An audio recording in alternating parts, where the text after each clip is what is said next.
Teleamazonas presenta Hora 25 con el auspicio de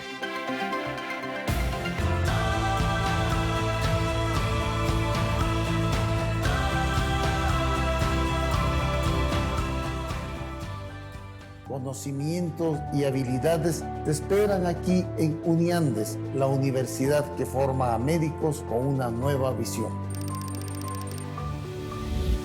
Si mantienes el incremento de tu saldo hasta el 30 de noviembre, participas por un premio final de $25,000. Somos un banco con propósito. Produbanco, en pro de ti.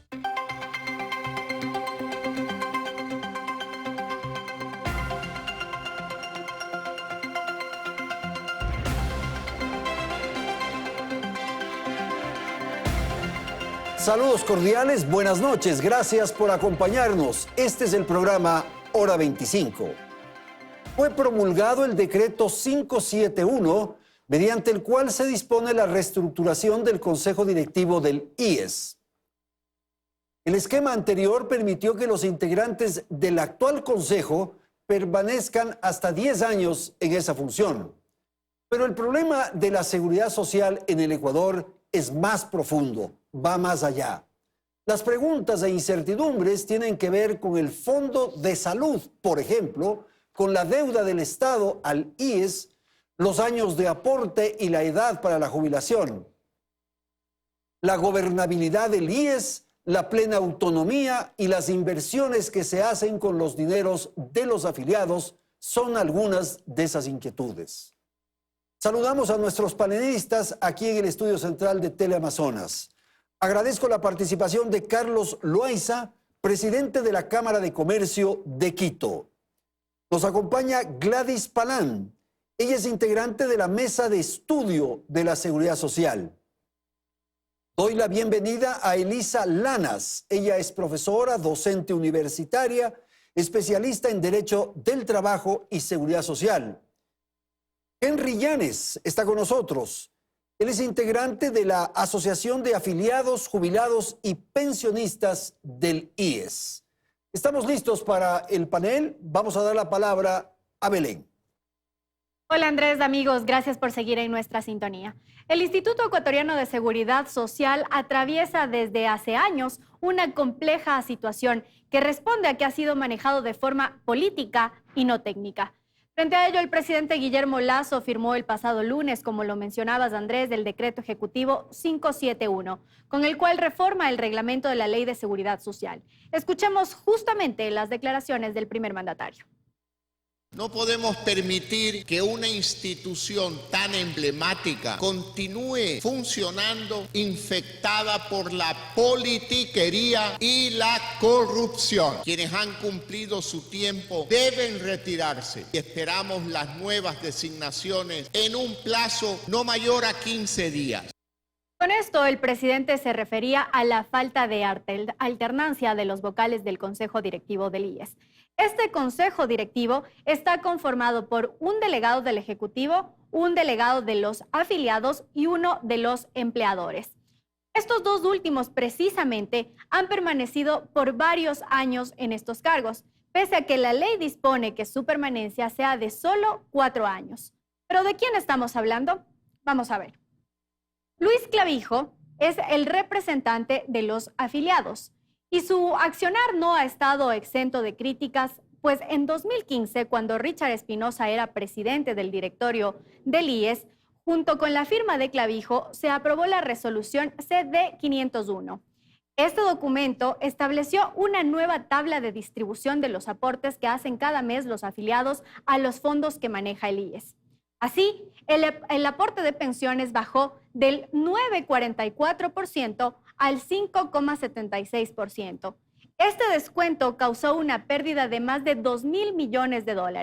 Por ello, en 2018, Clavijo fue destituido por la Contraloría, pero una sentencia del Tribunal Contencioso Administrativo de Quito dispuso que vuelva al cargo en el año 2020.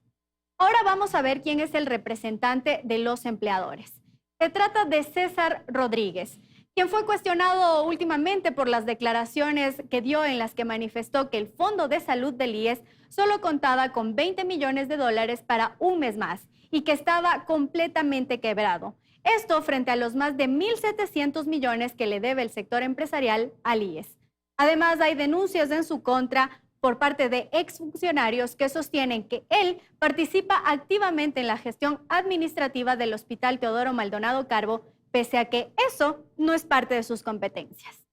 Ahora, el presidente ha dado un plazo de 15 días para que se elijan a nuevos representantes. ¿Pero quién los elige? El decreto dispone que el representante de los afiliados sea designado por las centrales sindicales, la Confederación Nacional de Servidores Públicos, la Unión Nacional de Educadores, la Confederación Nacional de Jubilados y las organizaciones de afiliados al Seguro Campesino. En cambio, el representante de los empleadores deberá ser designado por las federaciones de industrias, comercio, agricultura y ganadería, construcción, pequeña y mediana industria. Todo esto en medio de críticas de los vocales que dicen que es ilegal lo que el presidente intenta hacer. Esto podría hacer que el IES se libere de la politiquería y la corrupción e ingobernabilidad que ha vivido. ¿Son en realidad estos representantes quienes deben estar en estos cargos? Vamos contigo, Andrés. Henry Llanes, ¿era conveniente, era adecuado este decreto del presidente de la República? ¿Había que provocar esto para lograr que haya alternancia en los vocales del directorio? Por favor. Sí, muchas gracias, Andrés. Un gusto estar con los amigos del panel y con la audiencia, muy amables. Yo le pedí el 13 de junio al señor presidente de la República que proceda a emitir aquí está la comunicación, que proceda a emitir, yo le envié la carta al señor presidente de la República, al señor presidente de la Asamblea Nacional y a la señora presidenta del Consejo Nacional Electoral, solicitándole, poniéndole dos antecedentes, de que primero había una declaratoria de inconstitucionalidad de los incisos segundo y tercero del artículo 28, declarados mediante sentencia diferida inconstitucionales por la Corte Constitucional el 22 de marzo del año 2016, ¿no? Y segundo, de que la Asamblea no había cumplido ese mandato, yo le digo aquí, y que por lo tanto le consulta al señor Procurador General del Estado, para con criterio vinculante, mencionándole estos dos antecedentes, ¿no? Él proceda a emitir el reglamento para la conformación del Consejo Directivo del IES. Y entonces, claro, esto está pedido el 13 de junio. ¿Y eso tenía el mismo final, digamos, del decreto del presidente? Sí, porque como no está reformada la ley, no está reformado el artículo 28. Cuando nosotros estamos proponiendo una cosa distinta bajo iniciativa popular normativa, pero en este caso no queda otra alternativa que proceder como lo hizo el señor presidente. Aquí solamente quiero señalar dos cositas, ¿no? Ojalá el presidente pueda emitir un alcance. Por ejemplo, el año 2012, cuando se hizo la elección de los dos representantes, ¿no?, se acudió al Consejo Nacional Electoral, de acuerdo al artículo 25, numeral 20, de que intervenga ellos organizando esa elección en ese colegio electoral. Y segundo, Andrés, esto es muy peligroso. En el decreto está omitido, por ejemplo, las vedurías. Van a ser solamente este colegio electoral entre gallos y medianoche. Bueno, los que vamos a ver cómo ocurre eso. Carlos, lo fundamental, me parece a mí, es la autonomía del IES, ¿verdad? Porque, claro, la estructura del Consejo tiene estas incidencias políticas, en fin, pero la autonomía es lo que hay que preservar. Sin duda, Andrés, y bueno, un placer estar en este panel y compartiendo con ustedes. Este tipo de debates que son fundamentales para discutir un tema estructural para el Estado y sobre todo para elegir a verdaderos representantes tanto del sector trabajador como del sector empleador. Quienes están allí no han representado adecuadamente nuestros intereses y eso se refleja en lo que está pasando en la seguridad social, en la atención a los jubilados, en la atención a los afiliados, en la falta de medicamentos, en no tener claridad sobre el pago de la deuda. Por otro lado, también en un tema relevante, es fundamental el poder establecer una clara gobernanza dentro de la seguridad social, porque debemos entender que el IES es el principal prestamista del Estado, no es el Fondo Monetario Internacional. Y ahí tenemos un conflicto de interés, porque tenemos al mayor deudor de la seguridad social administrando los recursos. Y ahí es muy importante quienes representen. ¿Por qué administrando los recursos? O sea, ¿cómo se entiende eso? Por la representación que tiene, por ejemplo, el presidente del Consejo Directivo. Por supuesto, y por un lado la incapacidad de quienes nos han representado como sector trabajador y como sector empleador para no levantar la voz cuando correspondía. Nosotros, y hablo como presidente de la Cámara de Comercio de Quito y como presidente de la Federación Nacional de Cámaras de Comercio, uno de los 4 grandes electores, no nos sentimos representados por quien hoy está allí dentro del Consejo Directivo del IES. La gobernanza, Elisa, ¿cuál es su apreciación, por favor? Bien, hablando precisamente de esta conformación del Consejo, que efectivamente pues, es el que toma las decisiones, ciertamente coincido con el panelista, con Carlos, en el sentido de que el IES les pertenece a los trabajadores, los empleadores, los jubilados, los aportantes voluntarios y efectivamente, primero, hay que buscar una representatividad adecuada y segundo lugar, lo que ha faltado, en mi opinión, es que se maneje de forma técnica y transparente.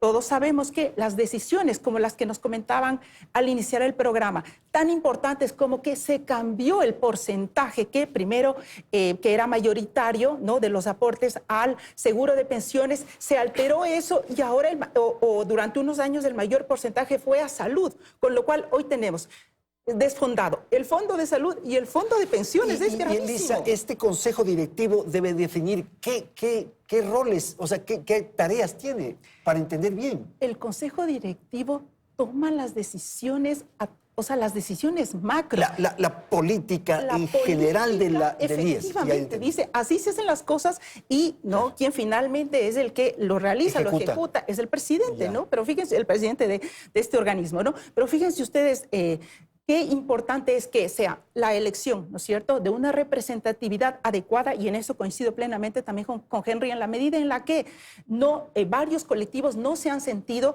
también lo decía pues el compañero panelista Carlos, en el sentido de que no nos hemos sentido representados por quienes han estado, y en segundo lugar, no se ha manejado técnicamente. Es que, Gladys, lo que ha ocurrido con el IES es que cada cierto tiempo empiezan las tensiones y las ansiedades porque ya va a quebrar.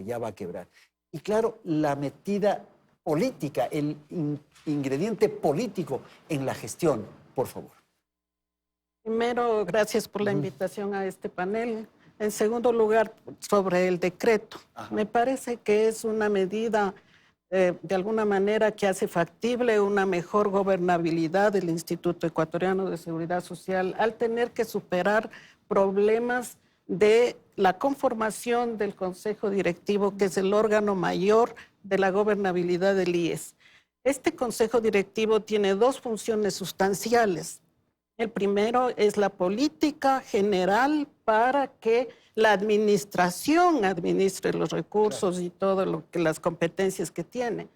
Y segundo, la fiscalización de las acciones que hace la administración, lo cual en el transcurso de los últimos años no se ha visto realmente representada el fiel cumplimiento de esas funciones. No se fiscaliza. No se fiscaliza, no se hace buena gestión, se ha perdido el norte de la seguridad social, cuando la seguridad social tiene objetivos que no son solo de corto plazo, sino son objetivos de largo plazo para toda la población y las distintas generaciones de la población. En ese sentido, como dice la doctora, se necesita fortalecer al Consejo Directivo como órgano máximo de gobierno, que sea un órgano muy potencial desde el punto de vista técnico. No puede dejar de ser político, porque la seguridad social es una responsabilidad del Estado y debe tener políticas públicas. Sí, claro. En ese sentido, tiene que ser con suficiencia técnica, pero que pueda tener solvencia en el diseño de las políticas. ¿Y llevar adelante qué fundamentalmente? ¿Cuál debería ser ese norte al que se refería Gladys? Bueno, creo que es importante entender cuál es el punto de partida. Hoy no hay claridad de cuál es la deuda que tiene el gobierno con el Estado. Tampoco hay claridad, con el IES. Tampoco hay claridad sobre el déficit actuarial. Y esto es muy importante para cómo dar la sostenibilidad al futuro del IES. ¿Qué debería pasar primero? Que exista un verdadero cálculo actuarial, una auditoría, para saber exactamente sobre qué terreno estamos pisando y a partir de allí sí poder establecer las medidas de mediano y largo plazo que vayan hacia allá. La lucha contra la corrupción Eso es insostenible mirar lo que pasa en los hospitales del Ecuador, donde están nuestros afiliados, nuestros jubilados, porque eso por supuesto afecta al sector privado. Y ahí es la responsabilidad. Este decreto ejecutivo es la puerta de entrada para que ojalá por primera vez el sector empleador y el sector trabajador podamos trabajar de la mano sobre políticas que miren la institución y pensando en el mediano y largo plazo. Hay una cifra que es importante que la entendamos. Si no se logran tomar los correctivos necesarios para dar la sostenibilidad al IES, el déficit actuarial de todos los 4 seguros que existen podría representar entre 130 y 140% del Producto Interno Bruto del Ecuador. Esa es la repercusión si no se hace bien. 130.000 millones de dólares. Por lo tanto, no podemos ser responsables, quienes estamos al frente de gremios, de callar nuevamente cuando necesitamos medidas estructurales que permitan asegurar la sostenibilidad del IES, porque si no, tarde o temprano, esa cuenta regresará a los trabajadores y a los empleadores. ¿Qué piensa usted, Gladys, de esto? El Instituto Ecuatoriano de Seguridad Social administra 4 seguros. Como decía aquí, el problema se ha complicado ahora en los 2 sustanciales, en el seguro de pensiones y en el seguro de salud. El seguro de pensiones hay distintas cifras que se han dado por los distintos organismos que han hecho los análisis, pero lo sustancial es que depende de 2 fuentes de financiamiento grandes. El uno es el Estado, porque contribuye a pensiones con el 40% de las pensiones y tiene que ver con la sostenibilidad fiscal, y el otro es con los aportes de los empleados y de los empleadores. En ese sentido, actualmente sí hay ya deficiencias porque los aportes integrales ya no solventan la parte que les corresponde. El Estado, porque ha tenido de alguna manera ahora holgura por el ingreso de los excedentes por el petróleo, está cumpliendo. Hacia bonos. Pero es un riesgo eso de que también en cualquier momento que dependemos de esa variable, también puede haber problemas. Okay. Después vamos con el Fondo de Salud, Fondo de Pensiones. Bueno, el fondo de pensiones, vean ustedes, es un tema muy importante, es como una bolsa que uno dice, parece que está rota la bolsa, porque efectivamente, pues en principio debería estar separado cada uno de los seguros, y sin embargo, ya sabemos que por ahí se prestan dinero o hay estos cambios y demás, entonces esto trae efectivamente la preocupación de qué va a pasar. Y ya a nivel técnico se ha dicho, como lo decía Carlos antes de iniciar el programa, que pues ya se están barajando algunos elementos, que es, va a tocar a lo mejor incrementar el tiempo de aportes, va además a ver qué pensar en una reducción en cuanto a estas pensiones jubilares. Son temas en los que efectivamente con datos claros tenemos que sentarnos a decidir y a decidir todos quienes tenemos que ver ahí. Henry. Yo diría que para un análisis y el cambio del seguro social hay que analizar las causas estructurales que le afectan y lo que son las que generan crisis, ¿no? Bueno, pero es el punto de partida que decía Carlos. Sí. Si no se tiene información, si no se tiene cifras, si no se sabe cuánto mismo es lo que debe el Estado. Mira la parte conceptual. Aquí hay una confusión de manejar como sinónimo seguro social y seguridad social. Y la seguridad social es otra cosa, es manejo de políticas públicas de salud, de empleo, de trabajo, de bienestar, vivienda, etc. En cambio, el seguro social es una institución particular que se la creó en el mundo nada más para 2 prestaciones, ¿no? Para protecciones de salud y protecciones de la jubilación. La salud siempre estuvo en eso. Siempre. Y entonces, pero no en todos los países, Henry. Europa fue la iniciadora. que institucionalizó el seguro social. Eso lo impulsó Bismarck, ¿no?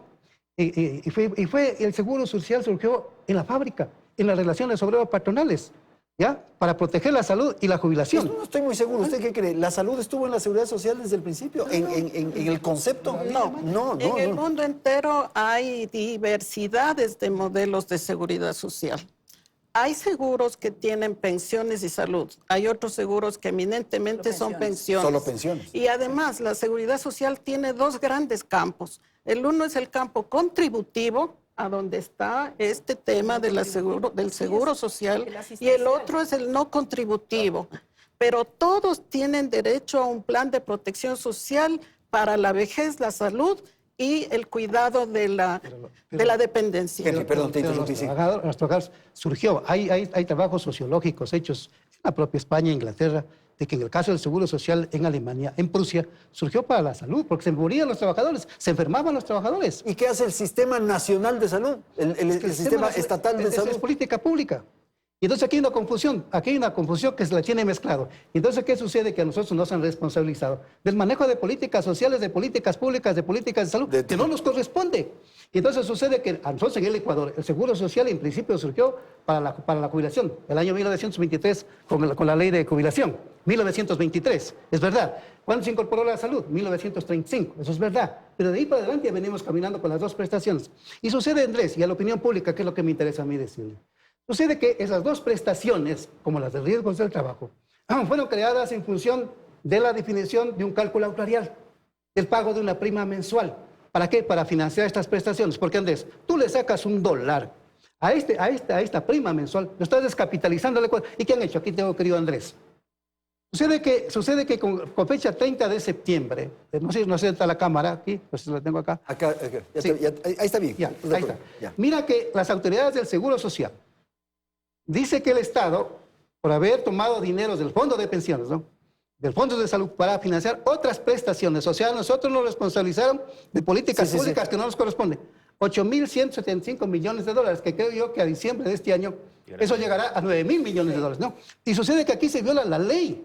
Pero perdón un ratito, ¿qué piensa usted de esto?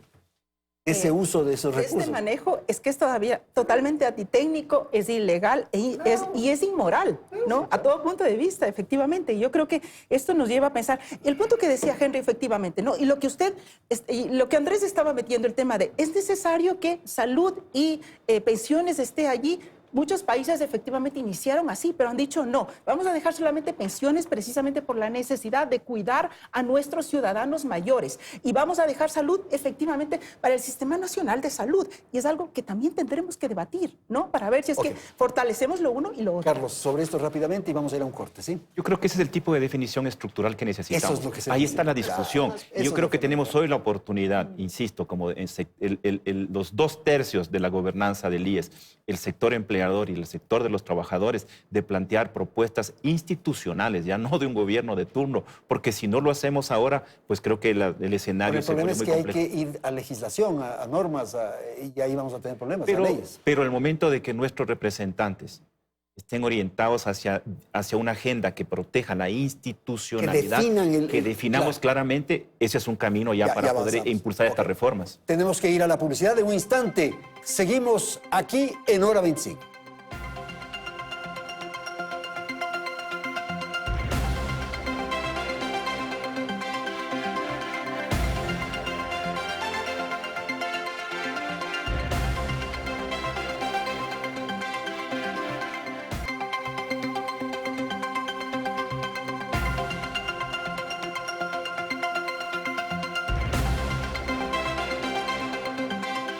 Continuamos ahora con más. Vamos a revisar algunas cifras en torno al IES. En lo que va del año, el gobierno del presidente Guillermo Lasso se ha comprometido en pagar unos 440 millones de dólares al IES por la deuda de salud que el Estado no ha honrado desde el año 2001. En el mes de abril hubo ya un primer pago por 140 millones de dólares y hay un nuevo compromiso por 300 millones de dólares.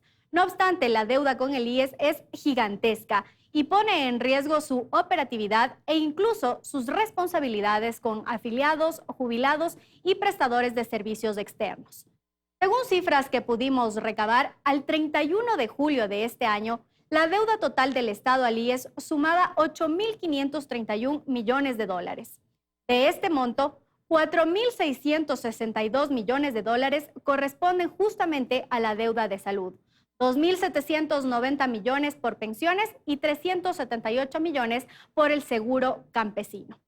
Uno de los problemas más evidentes de esta institución está precisamente relacionado con la salud de los afiliados.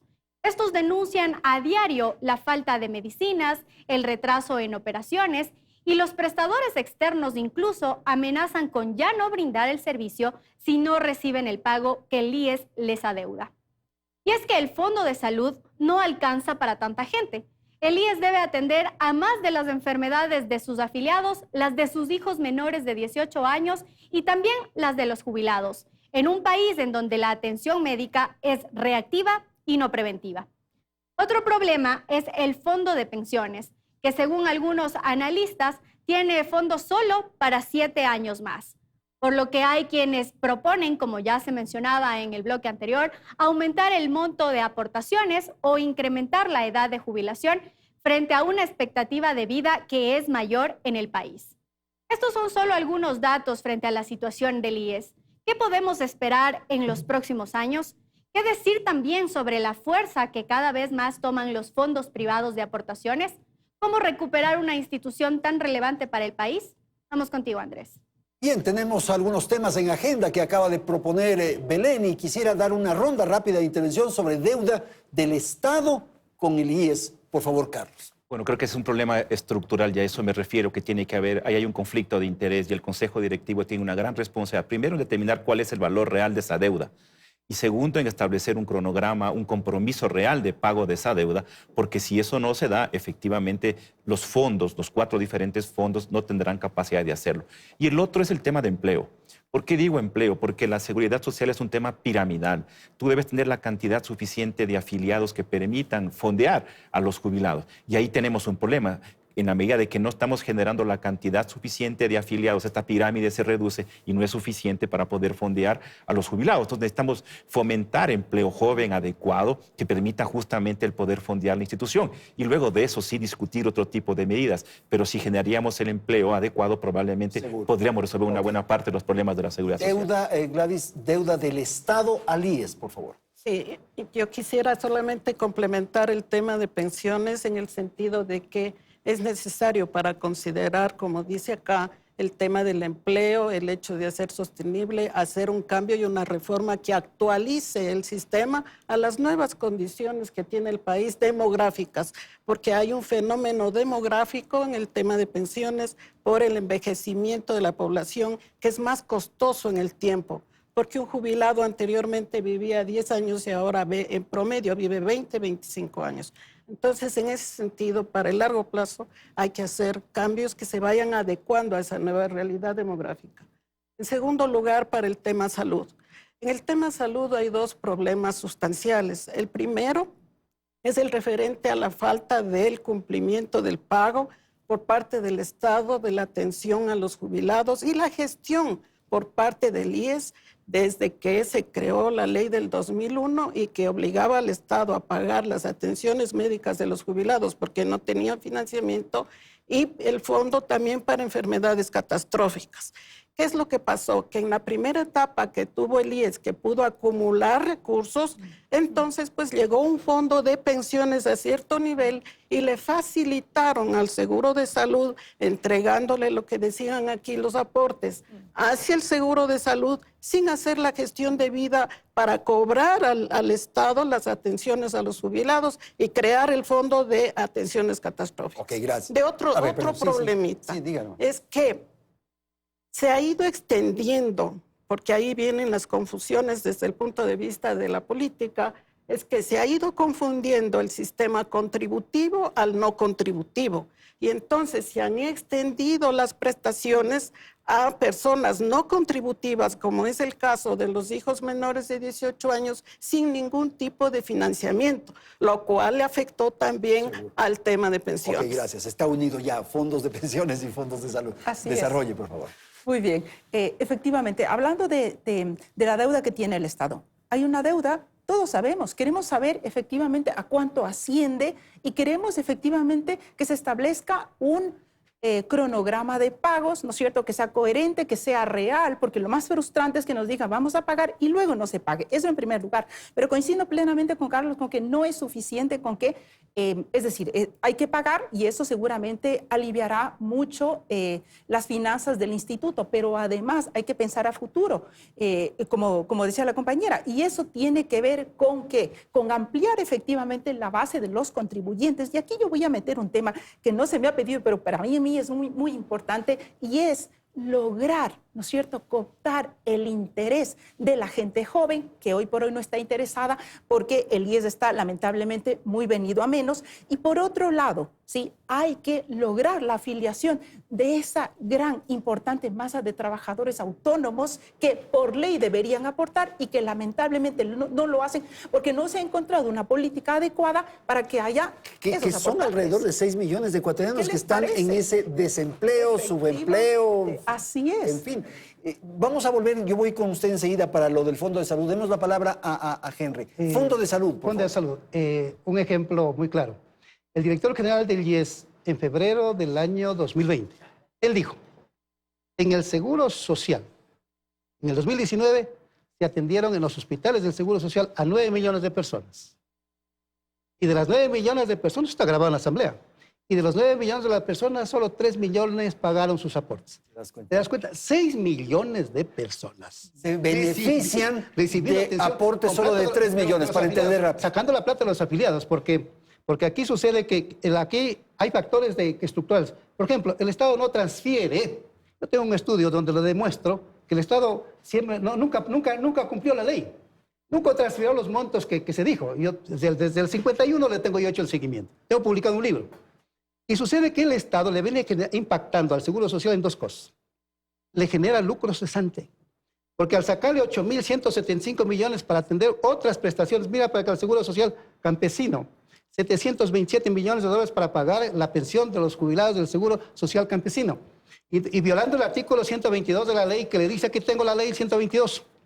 Dice, prohíbe el Consejo Directivo y demás autoridades del IES, por sí o por medio de la Administración del Seguro General de Salud, la entrega de fondos de otros seguros para cubrir el déficit operacional de las unidades médicas. O sea, esos traspasos de fondos, de recursos de uno a otro, no. Lo que está en este cuadro es violatorio de la ley. Violatorio. Y entonces, claro, esto le generó, como digo, le viene impactando al fondo de pensiones, generándole un enorme lucro cesante que no le permite al fondo de pensiones tener esos recursos, invertirlos y para generar interés. 1, 2. Un déficit actuarial, sí, impresionante, ¿no? Ok, gracias. A ver, Elisa, Fondo de Pensiones y Fondo de Salud, lo que acabamos de escuchar.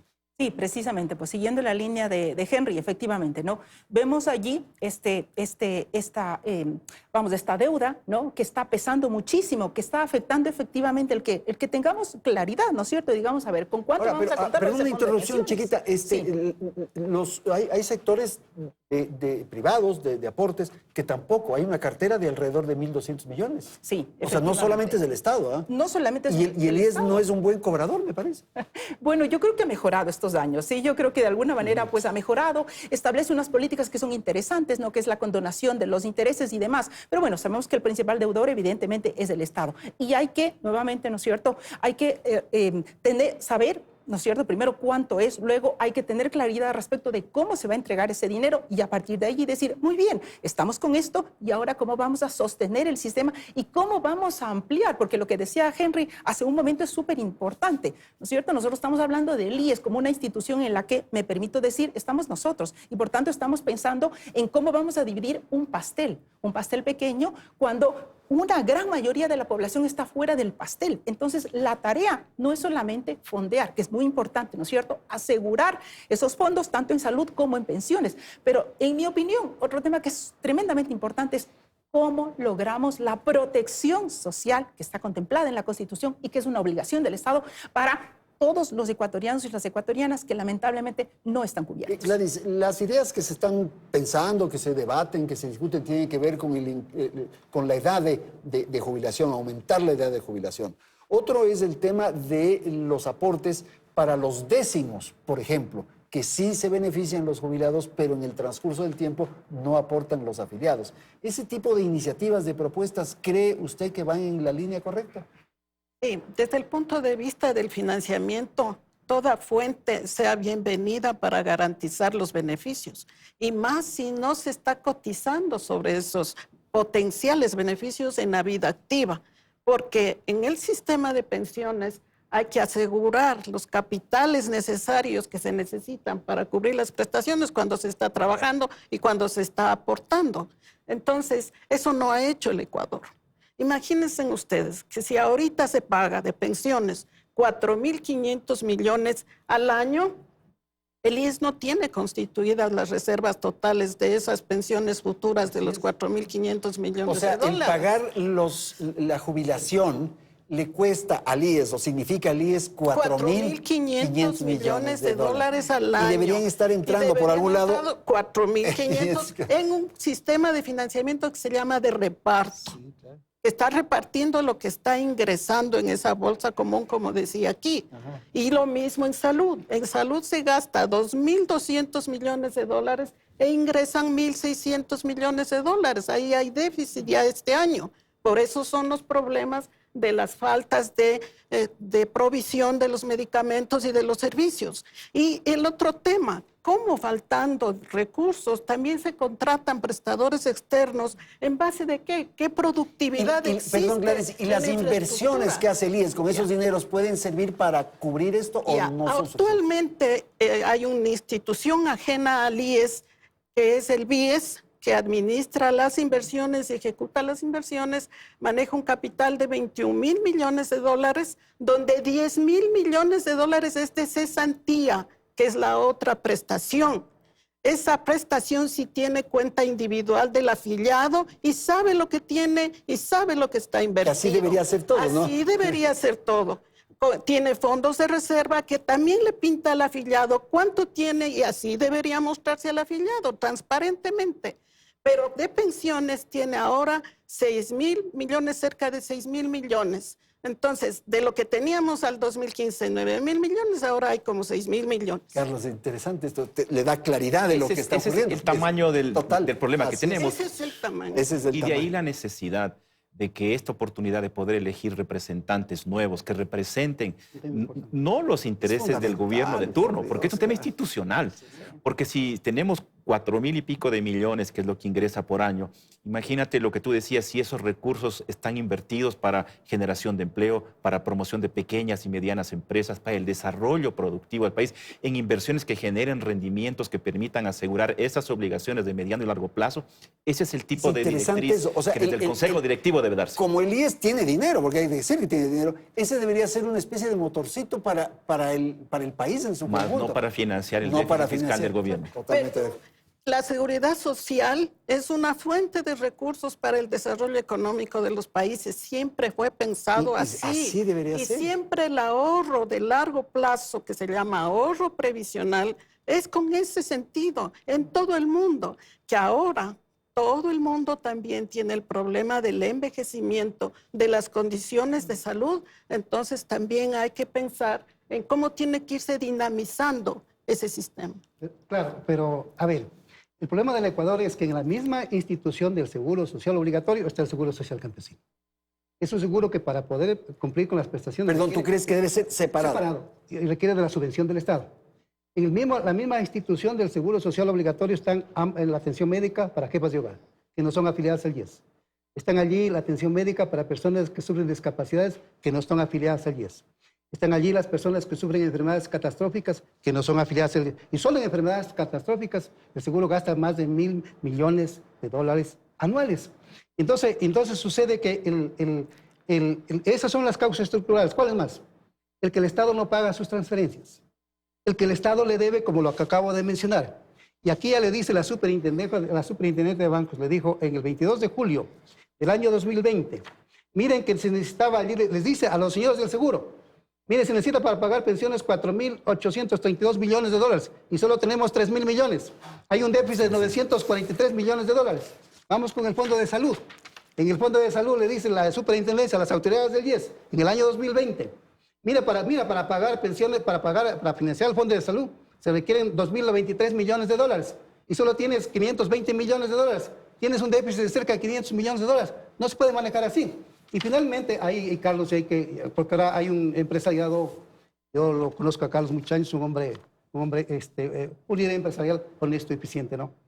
Mira, Carlos, lo que hay que trabajar.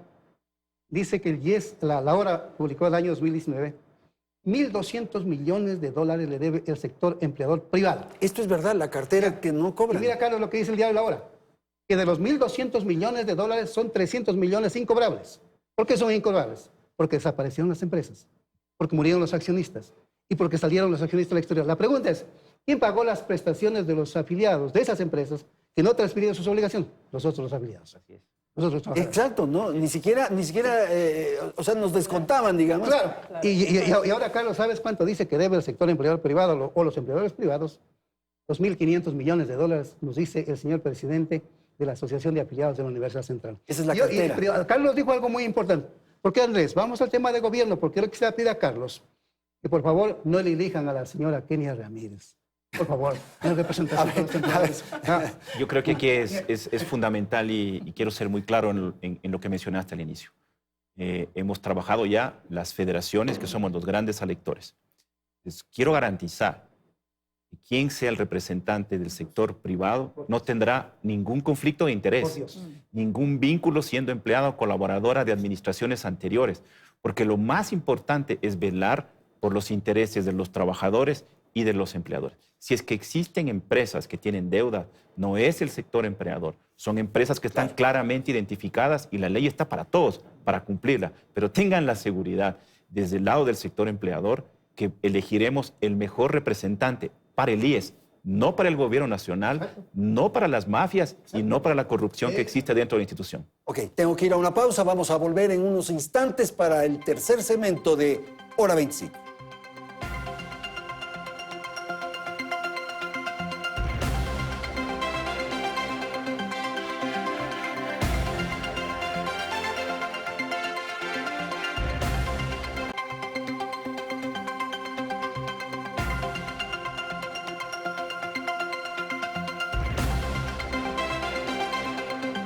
Bien, hemos hablado en el transcurso de los segmentos anteriores sobre lo que ocurre con el IES, las dificultades que hay, en fin, y las diversas alternativas, pero yo quiero destinar este segmento final para que nuestros panelistas propongan, señalen caminos, digan cuáles podrían ser las salidas. Así que rápidamente una ronda, empezamos con usted, Elisa. Bien, ya que el programa trataba precisamente de la elección o nueva conformación de ese consejo, pues hay que elegir unos consejeros que vayan a tomar decisiones de manera técnica y menos política, pensando en la institución. Creo que allí sería muy interesante contar con los apoyos que desde hace mucho tiempo atrás y siempre he estado dispuesta a dar como apoyo técnico la OIT y otras organizaciones internacionales. Y finalmente hay que plantearse como una discusión grande qué seguridad social queremos, qué seguridad social necesitamos. Y eso tiene que ver precisamente por tomar decisiones que a lo mejor no sean tan fáciles, del tipo de habría que dividir o no esos seguros, quedarnos con uno, mantener los que tenemos y por otro lado, pues esas otras decisiones para estas propuestas estructurales que señalaba Carlos, o sea, llevar adelante una transformación profunda. Eso es lo que habrá que hacer. Eso es lo que habría que hacer, ¿no? Habrá que hacer. Salidas. En la salida hay que impulsar dos reformas de carácter estructural. Uno que tiene que ver con la gobernanza. En temas de la gobernanza hay que acatar lo que dice la Corte Constitucional. ¿Tú eres partidario de ampliar el número de integrantes? Sí, yo creo que hay que reestructurar. Entonces, la Corte Constitucional de la sentencia del 22 de marzo del año 2016 dice que el Consejo Directivo del IES debe reestructurarse bajo conceptos de igualdad, de participación y de inclusión. De aquí dice garantizando la participación e inclusión de todos los asegurados y empleadores. Entonces el mecanismo, de acuerdo a la Corte, tiene que ser una persona elegida por los miembros elegidos por los asegurados y los empleadores. Una. Segundo, la segunda reforma estructural que hay que hacer después de esto, ¿no? Hay que darle autonomía al Seguro Social con ley propia. Hay prestaciones que las debe dar el Ministerio de Salud. En el Ecuador debe haber un Seguro Social estatal donde esté, por ejemplo, las trabajadoras del hogar no remunerado. El Seguro Social Campesino debe tener una ley propia. Tiene 320,000 afiliados, las Fuerzas Armadas y la Policía, más o menos 80,000 personas, y tiene ley propia, ¿no? Cada uno tiene una estructura propia. Sí, propia. Sí. Entonces, y nosotros somos 3.600.000, ¿no tenemos ley propia?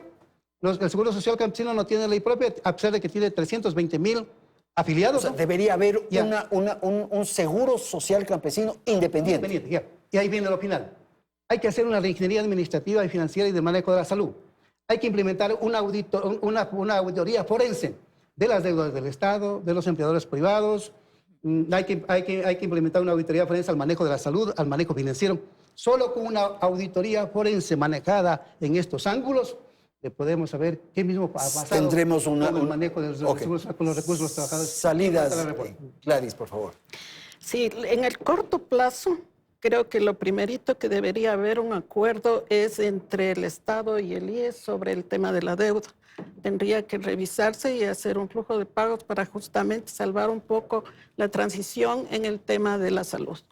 En segundo lugar, una reforma integral desde el punto de vista de la gobernanza y la gobernabilidad de los procesos de dirección, porque realmente se han perdido el principio de autoridad, de jerarquía, etcétera, del consejo directivo, y en ese sentido tiene que fortalecerse. En tercer lugar, la reforma del sistema de seguridad social, donde se consideran todos estos criterios que se emanan de la población civil, del gobierno, de todos los sectores, y que técnicamente se vea a largo plazo una sostenibilidad y coherencia. Más actual, más moderno, más fresco. Y coherencia con todos los servicios del Estado. Porque, por ejemplo, la salud, nosotros debemos tener como ecuatorianos, y me pongo aquí como ciudadano que soy, que simplemente debe haber un servicio de salud integral y eficiente. Y también que tenemos los ecuatorianos que exigir que los recursos sean utilizados de forma eficiente. Y un último aspecto que también tiene que estar contemplado en esta reforma es el tema de las inversiones del seguro social y la buena administración y gestión y el rendimiento adecuado de esos recursos. Porque desgraciadamente con la creación del Banco del BIES, que es una institución financiera, pero también está haciendo lo que hacía el IES, cuando debía haber su rol, debía ser impulsar la economía del país y hacer otro tipo de gestión para el desarrollo económico del país. Entonces, en ese sentido es una reforma integral que el país tendrá que enfrentar, que la población tendrá que ser honesta con su propia vida, porque son prestaciones para la vida del ser humano, y que los gobiernos también tienen que hacer de forma adecuada esa transparencia con la institución. Aunque parezca una paradoja, pero el problema del IES es que tiene mucho dinero, Carlos. Entonces hay muchos intereses, hay muchos afanes. Lo que decían en nuestras casas, donde está la plata, se mete el diablo. Sin duda, y contra esas mafias hay que combatir. Pero creo que aquí lo más importante, hemos escuchado propuestas interesantes y podemos sacar una conclusión. Y el sector trabajador y el sector empleador nos ponemos de acuerdo en una agenda única, podemos llevar adelante una mejor seguridad social para los afiliados y los jubilados. Tenemos hoy esa oportunidad de establecer esa agenda que permita que esos cambios estructurales que hemos definido se lleven adelante, pero sobre todo ser veedores de que nuestros representantes en la seguridad social cumplan el rol para el cual han sido elegidos y no lo que ha pasado en estos años. Me parece que es el primer paso, pero hay una cantidad de otros pasos y habrá que exigir a estos nuevos representantes que cumplan. Andrés, hay un punto que por favor, Carlos, vale que lo mencione. Por favor, ahora que estamos en este programa, tenemos que dar un mensaje a los trabajadores de que no debe salir también una de las mismas personas que ha estado vinculada a las administraciones anteriores. Yo les digo al colegio electoral de los asegurados, vamos a estar atentos, porque se dice que le quieren nombrar a un señor Rodríguez y el vocal, uno de los vocales proponentes, es un asesor de un señor Clavijo. Imagínate, va a seguir la misma argolla, no puede ser. Esa es la responsabilidad que tenemos. Tanto ustedes como nosotros debemos garantizar que quienes estén allí sean los mejores representantes para los intereses de los trabajadores y de los empleadores, velando por el bien de la institución. Es que ese es el problema, que como señalaba hace un momento, como tienen tanto dinero, comienzan a buitrear quienes están interesados en medrar esto. Contra eso tenemos que luchar. Eso es lo que hay que luchar. Y esa es nuestra responsabilidad principal en esta elección.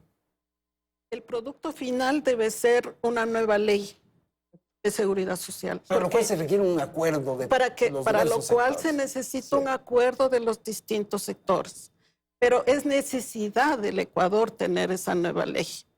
Entonces debe haber un equipo técnico adjunto al Consejo Directivo, porque el Consejo Directivo está en su día a día, debe ser un adjunto de alto nivel para que pueda preparar debería ser una causa nacional de todos los ecuatorianos que logremos tener un acuerdo. Para eso, porque somos todos los involucrados. Andrés, es la oportunidad que tiene el país para demostrar que sí nos podemos poner de acuerdo en uno de los principales problemas estructurales del país, la por lo menos social. En uno que nos pongamos de acuerdo. Si la sociedad civil, los trabajadores, los empleadores, la academia, personas como Gladys, podemos establecer esa agenda única, le daremos un mensaje muy importante al país de que si nos ponemos de acuerdo en el IES, todos los otros problemas del Estado pueden ser resueltos.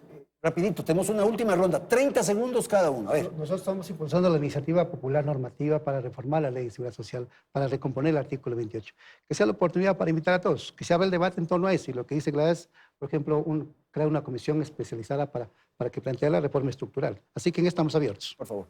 La ley es importante, pero tenemos que crear una verdadera política pública que sostenga al IES, pero sobre todo sostenga un sistema de protección social que sea universal, solidario y para todos y todas. Gracias. Sí, estoy de acuerdo. Debe crearse y fortalecerse un plan de protección social que considere a todos los ecuatorianos. Es en el único tema donde no pueden prevalecer los intereses de negocio ni nada por el estilo, porque debemos ser solidarios con toda la población en la vejez, en la enfermedad. Si no somos solidarios en eso, no somos en nada. Carlos, con usted terminamos. Un llamado a las centrales sindicales para poder escoger los mejores representantes y ponernos de acuerdo en una agenda mínima para la sostenibilidad del IES. Muchísimas gracias a nuestros panelistas, gracias a la audiencia. Felicidades. Hasta la próxima semana.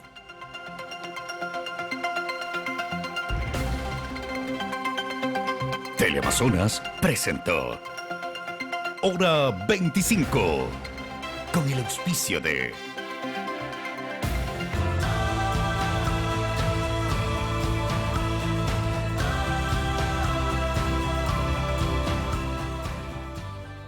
Conocimientos y habilidades te esperan aquí en Uniandes, la universidad que forma a médicos con una nueva visión. Tienes una oportunidad de ganar $2,000 en efectivo cada semana. Además, si mantienes el incremento de tu saldo hasta el 30 de noviembre, participas por un premio final de $25,000. Somos un banco con propósito. Produbanco, en pro de ti.